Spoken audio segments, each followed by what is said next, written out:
പാട്ടുകൾ ഓർമ്മകൾ മാത്രം പറഞ്ഞാൽ പോരെ, എനിക്ക് പാട്ടും കൂടി ഒന്ന് കേൾപ്പിച്ചേരണം കേട്ടോ. അയ്യോ ഒറ്റയ്ക്കു പാടുന്ന പൂങ്കുയിലേ നിന്റെ പട്ടുപോലുള്ള ഈ പാട്ടിനുള്ളിൽ എന്തിത്ര സങ്കടം ചൊല്ലാമോ, തേനൂറും കനിയേറെ കൊത്തിയിട്ടും ചുണ്ടിൽ മധുരിക്കും പാട്ടൊട്ടും ബാക്കിയില്ലേ, മധുരിക്കും പാട്ടൊട്ടും ബാക്കിയില്ലേ, മധുരിക്കും പാട്ടൊട്ടും ബാക്കിയില്ലേ. ഏറ്റവും കൂടുതൽ അവാർഡുകൾ കിട്ടിയത് ഈ പാട്ടിനാണോ? അതെ, സംസ്ഥാന അവാർഡ്. അതെ അതെ, കുറേയേറെ അവാർഡുകൾ അല്ലെ, സംസ്ഥാന അവാർഡ് ഉൾപ്പെടെ. സിറ വനിതാ അവാർഡ് അല്ലെ, ഫിലിം സിറ വനിതാ അവാർഡ്, ഫിലിം ക്രിറ്റിക്സ്, തോനെ അവാർഡുകൾ ഇഷ്ടം പോലെ. ഇഷ്ടം പോലെ. ഇനി അടുത്ത പാട്ടിലേക്ക് കിടക്കാം. ഉപ്പിന് പോണ വഴിയേത്, രാജാവ്. പഴയ നാടൻ പാട്ടാണോ? അങ്ങനെ ഒരു സാധനം ഉണ്ടോ? ഉപ്പിന് പോണ വഴിയേത്, കായംകുളത്തിന്റെ തെക്ക്, അങ്ങനെ സാധനം ഉണ്ടല്ലേ? ഉട്ടോപ്പിയിലെ രാജാവ്. അതെ, മമ്മൂക്കയായിട്ട് എന്നാ രസമായിരുന്നു. അവസേപ്പച്ച സാറിന്റെ ആ ഒരു പാട്ടിന് എന്നോട് പറഞ്ഞ് നിറയെ മറ്റേ മൺമറഞ്ഞു പോയവരെയൊക്കെ ആവാഹിക്കാൻ പറഞ്ഞു. അങ്ങനെ വന്ന് ഉമ്മറിക്ക മാളച്ചേട്ടന്റെ ചിരിയൊക്കെ, മാളച്ചേട്ടനെയൊക്കെ ആവാഹിച്ചു, അങ്ങനെയൊക്കെ ഓരോന്ന് പറഞ്ഞു എന്റെ പൊഞ്ഞ എന്നൊക്കെ പറയാൻ പറഞ്ഞ്. അത് പറഞ്ഞ് പിന്നെ മമ്മൂക്ക കേട്ടപ്പോ എന്നാ ചിരിയായിരുന്നു. കേട്ടു മമ്മൂക്കയുടെ ചിരിക്കുന്ന സൗണ്ടുകളൊക്കെ കേട്ടു ഭയങ്കര ആസ്വദിച്ചു എന്നൊക്കെ പറഞ്ഞു. മമ്മൂക്കായിട്ടുള്ള എന്റെ പൊന്നു ഇതാര് എന്നൊക്കെ പറഞ്ഞുകൊണ്ട് നല്ല രസമായിരുന്നു. മമ്മൂക്കായിട്ട് ഭയങ്കര പരിചയമാണല്ലേ? വിളിച്ച് സംസാരിക്കാറൊക്കെ ഉണ്ടോ? ആ ഉണ്ട്. ഇപ്പൊ കൊറേ നാളെ എടുക്കണില്ല. എന്താണ് ആണോ? മമ്മൂക്കല്ലേ പൊൻതൂവൽ അവാർഡ്, ഫിനിക്സ് അവാർഡ് ഒക്കെ തന്നു.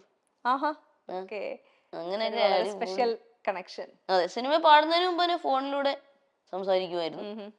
സിനിമ പാടിയ പിന്നെ നേരിട്ട് ഒന്ന് മീറ്റ് ചെയ്തു. അങ്ങനെയൊക്കെ. അപ്പൊ അതൊരു ഓർമ്മയായിരുന്നു കേട്ടോ.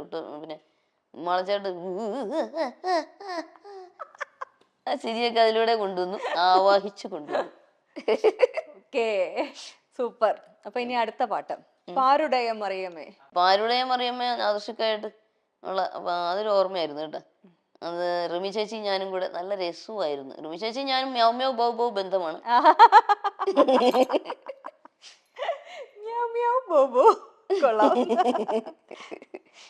അത് ഞങ്ങൾ രണ്ടും കൂടെ പാടി നല്ല രസമായിരുന്നു.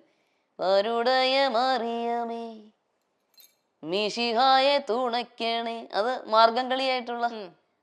ഈ മാർഗം കളിയുടെ പ്രത്യേകത എന്താ? കോമഡി പറയുകയാണെങ്കിൽ വേറൊരു മാർഗവും ഇല്ലാത്തപ്പോ കളിക്കുന്ന കളിയാണ് മാർഗം കളി.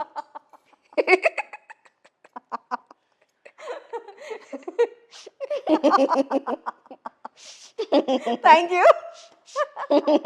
ഇന്നത്തേക്കായി ഞാൻ ശരിക്കും പറയുന്നത് സീരിയസ് ആയിട്ട് പറയാൻ വരുമെന്ന് വിചാരിച്ചു. മാർഗം കളി. ഇനി അടുത്ത പാട്ട് സ്വപ്ന സുന്ദരി. അതൊരു ഒന്നൊന്നര സാധനമായിരുന്നല്ലേ? അതെ, ഒന്നൊന്നര സാധനം തന്നെയാ. ഇമാൻ സാറ് അവിടെ ചെന്നപ്പോഴെന്നെ പഠിപ്പിക്കുകയോ ചെയ്തു കേട്ടോ. എറണാകുളത്ത് വന്നു അദ്ദേഹം. ഇമാൻ സാറിന്റെ 6-7 പാട്ടുകൾ പാടിയിട്ടുണ്ട്. അതെ അതെ, അതില് സ്വപ്ന സുന്ദരി എന്റെ അമ്മ ഐറ്റം സോങ് ആണെന്നൊക്കെ അവിടെ ചെയ്തപ്പോഴും അറിഞ്ഞു കേട്ടോ. കിട്ടാൻ പറ്റൂ. അതൊരു ഒന്നൊന്നര അനുഭവമായിരുന്നു. ഐറ്റം സോങ് എന്നൊക്കെ കേട്ടപ്പോ ഞെട്ടിയോ? അതെ അതെ. ഈശ്വര, ഞാൻ ഐറ്റം സോങ് പാടാൻ പോണു ഈശ്വര എന്ന് വിചാരിച്ചു. ദൈവമേ എന്നുള്ള ഓർമ്മ, മറ്റേ രവീന്ദ്ര മാഷ് പാടിയ ഓർമ്മ വന്നു. സ്വപ്ന സുന്ദരിക്ക് പിന്നെ അതൊന്ന് പാടിത്തരും. അതിന്റെ വരികൾ അറിയോ? അങ്ങനെ ദൈവമേ ഒരു പിടി ദുരിതവും അതിലൊരു കനവും ഇതോ കാലമേ തളർന്നിതനുദിനമെൻ മനസമതിലവോ. അത് അടുത്ത വരി എന്താ? ചേട്ടൻ അറിയോ? എന്റെ മുന്നോ. അപ്പോഴേക്കും നമുക്ക് സ്വപ്ന സുന്ദരിയുടെ കഥയൊന്ന് നമുക്ക് പാടാം. സ്വപ്ന സുന്ദരി. സ്വപ്ന സുന്ദരി നാൻ തന്നെ, നാ സ്വപ്ന ലോകത്തിൻ തേൻ തന്നെ. സ്വപ്ന സുന്ദരി നാൻ തന്നെ, നാ സ്വപ്ന ലോകത്തിൻ തേൻ തന്നെ. റാന്തൽ മിന്നലിലെ ജോലിപ്പേനെ, സോമ്പൽ ഇല്ലാമലെ കളിപ്പേനെ. തീണ്ടോ ഇൻപം தோண்டும் நெஞ்சில் தோன்றும் தோன்றும் தோன்றும் ஆனந்த சொப்பன சொப்பன சுந்தரே உங்கள் சோக கலைக்கும் கலைக்கும் மந்திரே ஏனதா சொப்பன சொப்பன சுந்தரே உங்கள் சோக கலைக்கும் கலைக்கும் மந்திரே.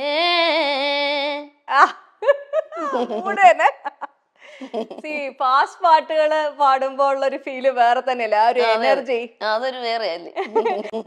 അപ്പൊ എന്തായാലും ഇപ്പൊ നവരാത്രി കാലമാണ്. അതെ അതെ ഈ ഒരു സമയത്ത് നമുക്ക് ദേവിയുടെ ഏതെങ്കിലും ആയിക്കോട്ടെ, ഭക്തിഗാനമോ ക്ലാസിക്കലാ ഇഷ്ടമുള്ളത്? ആണോ?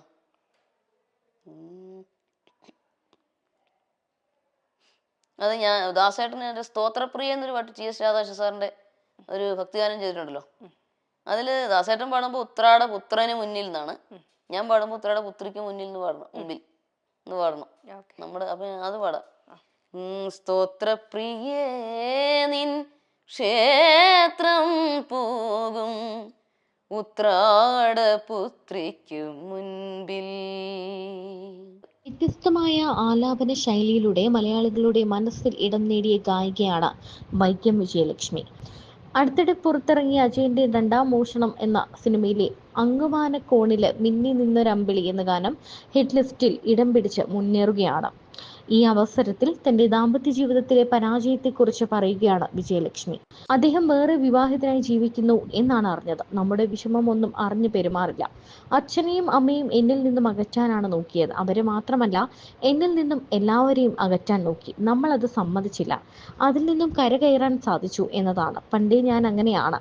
എനിക്കിഷ്ടമില്ലാത്തൊരു കാര്യം ആരൊക്കെ നിർബന്ധിച്ചാലും ചെയ്യില്ല. ആ വാശിയാണ് കരകയറാൻ സാധിച്ചത്. എൻ്റെ സ്വന്തം ഇഷ്ടപ്രകാരമാണ് വേണ്ടെന്ന് വെച്ചത്. എൻ്റെ ജീവിതമാണ്, എൻ്റെ തീരുമാനമാണ്. ആലോചിച്ച് തീരുമാനിക്കാനാണ് എല്ലാവരും പറഞ്ഞത്. തൻ്റെ കാര്യങ്ങളെല്ലാം നോക്കുന്നത് അച്ഛനും അമ്മയുമാണെന്നും അവരെ പോലെയുള്ള മാതാപിതാക്കളെ കിട്ടിയത് തൻ്റെ ഏറ്റവും വലിയ ഭാഗ്യമാണെന്നും വിജയലക്ഷ്മി പറയുന്നു. താൻ വലിയൊരു പാട്ടുകാരി ആക്കണം എന്നതായിരുന്നു അവരുടെ ആഗ്രഹം. ഞാൻ അവരെ കാണണമെന്നും അവർക്ക് ആഗ്രഹമുണ്ടെന്നും വൈക്കം വിജയലക്ഷ്മി പറയുന്നുണ്ട്.